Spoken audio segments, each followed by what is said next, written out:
It was a normal Tuesday, and I was with my friend Madisyn in the hallway. We just finished lunch and then our AP statistics class. I realized I had a few minutes before class, so I started walking with her to her 5th hour classroom. At some point, I realized that I was going to be late.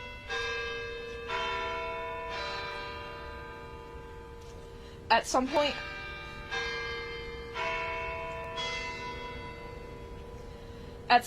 I realized I was going to be late, so instead of walking her all the way to the room, I turned around and said goodbye to her when we reached the end of what we call the 200 hallway.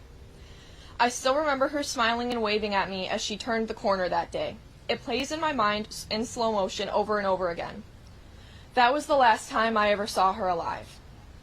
As soon as she turned that corner and I took one step in the opposite direction, a sophomore student exited a nearby bathroom and began firing a semi-automatic pistol. I ran as fast as I could through the building and eventually I made it outside. I ducked behind someone's big white truck in the parking lot as I called my mom and broke the news I never thought I'd have to break. Then I texted my brother. He was still inside, but the teacher decided to evacuate students through the window. I ran to a nearby grocery store, which was always the plan in case of a shooting. When we did training drills in school, I'd picture myself running to the Myers. I tried to imagine what it would be like, but no matter how much training I was put through or how many shooting drills I did, nothing could have prepared me for how it felt to run for my life. My dad was waiting in the parking lot before I could even get there. My brother and I got in his car, and we avoided the sea of news trucks and reporters to get home. I texted every single one of my friends, demanding to know if they were okay and if they were safe. Only one of my friends did not respond. About 4 hours after the shooting, I found out that my best friend Madisyn Baldwin had been killed. That night, I couldn't eat dinner. I hardly ate for weeks. My sleep was often interrupted with horrifying nightmares, and it got so bad that I began to avoid sleeping out of fear. Any loud noise sent me into an automatic state of panic, and to be honest, they still do. I couldn't leave my house for weeks, not even go out to eat or go to work. I blamed myself for the longest time. The guilt was unimaginable. I realized that had I turned that corner with Madisyn that day, I likely wouldn't be alive.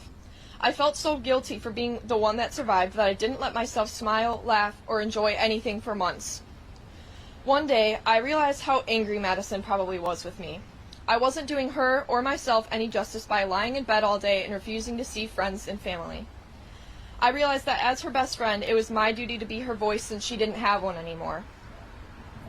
I realized that these shootings were still happening to people all over the country, and I wasn't the only one feeling these things. It broke me to see other schools and other communities go through what I went through because the pain is indescribable. I realized that I couldn't bring Madisyn back, but I could carry on her legacy. I could be her voice, and I could demand justice for her and the countless others that have been murdered in shootings.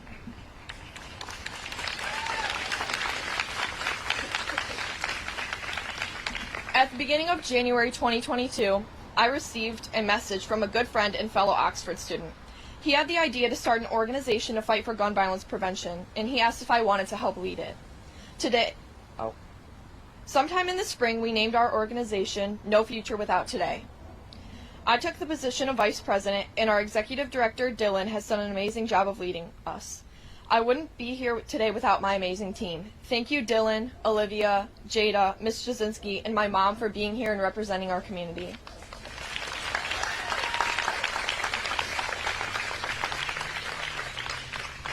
I speak for the entire Oxford community when I say that we are angry. We are angry that this happened, but we are even more angry that it is continuing to happen. Citizens of America are not safe. We are not safe in schools, our places of work, grocery stores, movie theaters, 4th of July parades, malls, and so many other places. According to the Washington Post, there have been over 300 mass shootings in 2022 so far. Gun violence is the leading cause of death in children and teens. That's not normal. This doesn't happen in other countries. Gun violence is an American problem. So many people like to argue that it isn't the guns. There are too many doors in our schools, video games are too violent, it's a mental health problem, bullying is at an all-time high, there's too much drug consumption, etc. You can make up any excuses you want to make, you can place the blame on anything but your precious guns, but let's take a step back. There are other nations with mental health problems and bullying. There are other nations with violent video games, drugs, and schools with more than one door. There are not other nations with nearly as many mass shootings. There are not other nations where citizens can have such easy access to weapons of war such as assault weapons.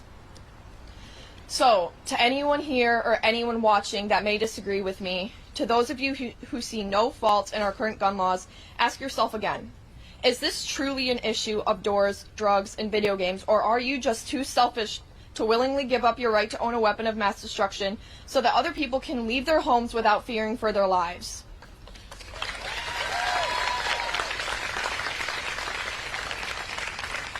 Yes, America was founded on principles including rights to firearms. However, when the Constitution was written, the only firearms that existed were muskets that fired one shot at a time and took several minutes to reload. During this time, the leading cause of death in children was sickness, not murder.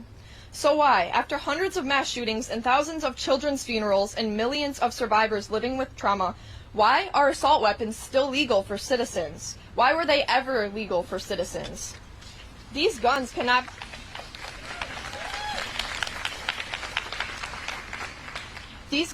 be used for hunting or sport or anything else. They are weapons of mass destruction, weapons of war. No one should ever have access to these types of firearms, but especially not now that there are shootings almost every single day. I'm now speaking directly to the U.S. Senate. Please, we are begging you, put our lives first. We are being murdered every day, and we are sick and tired of your inaction.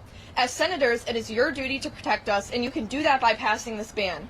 I don't want my little cousins, my little siblings, and little neighbors to grow up in a world where they are taught to arm themselves with textbooks and calculators in case of a shooter. I don't want the youth of this country to grow up terrified of going to the one place where safety should be guaranteed. Every single one of us American citizens deserves a world free of gun violence and fear. We will not stop rallying, protesting, speaking, and fighting until we don't have to hide under desks or run for our lives anymore. No one can change what happened at my school, or Parkland, or Sandy Hook, or Uvalde, but our leaders can prevent this list from growing.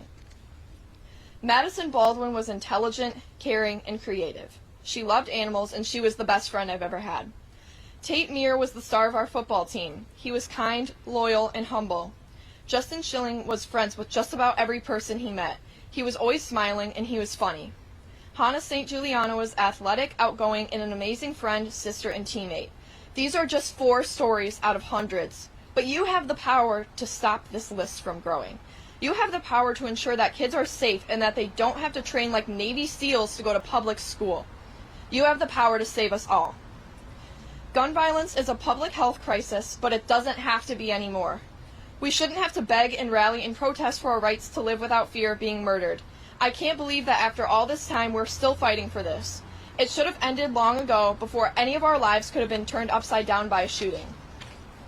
This epidemic needs to end with us. No more funerals, no more fear, no more running. I'm sick and tired of running.